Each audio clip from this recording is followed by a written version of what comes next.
Wan Semaju minta Menteri Ekonomi menyatakan hala tuju dan pendekatan baru yang sedang dirangka oleh kerajaan hasil daripada Kongres Ekonomi Bumiputera 2024 yang telah diadakan pada 29 Februari hingga 2 Mac 2024 bagi melonjakkan lagi tahap sosioekonomi Bumiputera menerusi pelbagai bidang dan sektor agar terus berdaya saing. Terima kasih.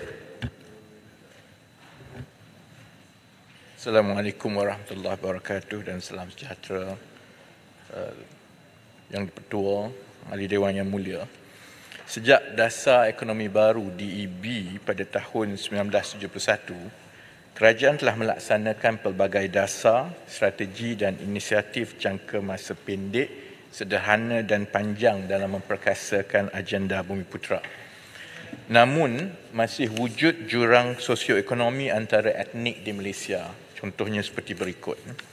Perasusan insiden kemiskinan mutlak Bumiputera adalah yang tertinggi di Malaysia, iaitu 7.9%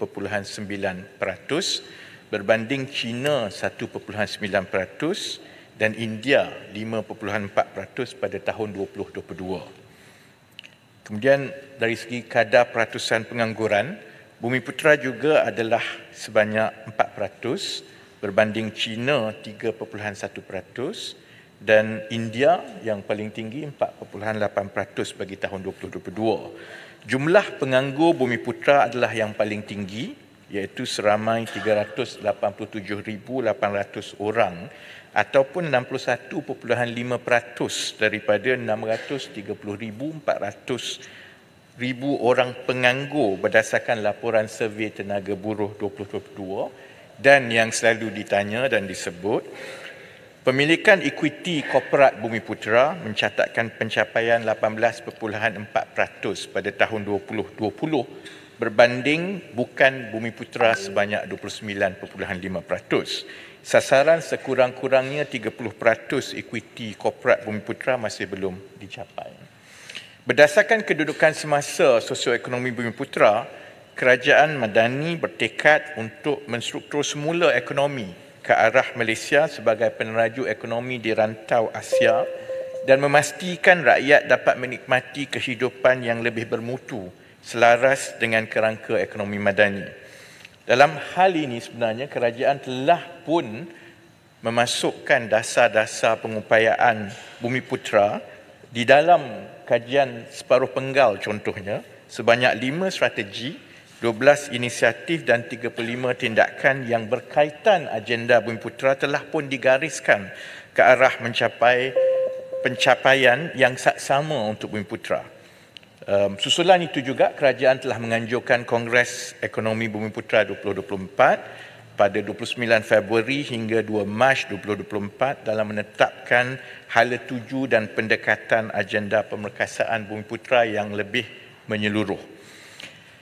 Kesemua intipati hasil daripada KEB 2024, input daripada sesi libat urus dan pandangan daripada rakyat biasa yang disampaikan melalui microsite akan dicerakin untuk diterjemahkan ke dalam hala tuju agenda baru pemerkasaan Bumiputera.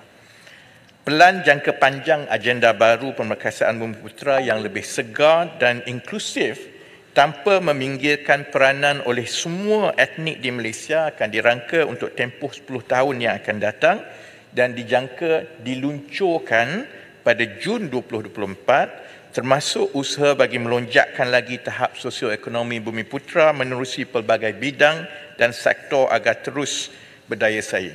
Nak habis dah speaker. Last sekali ni.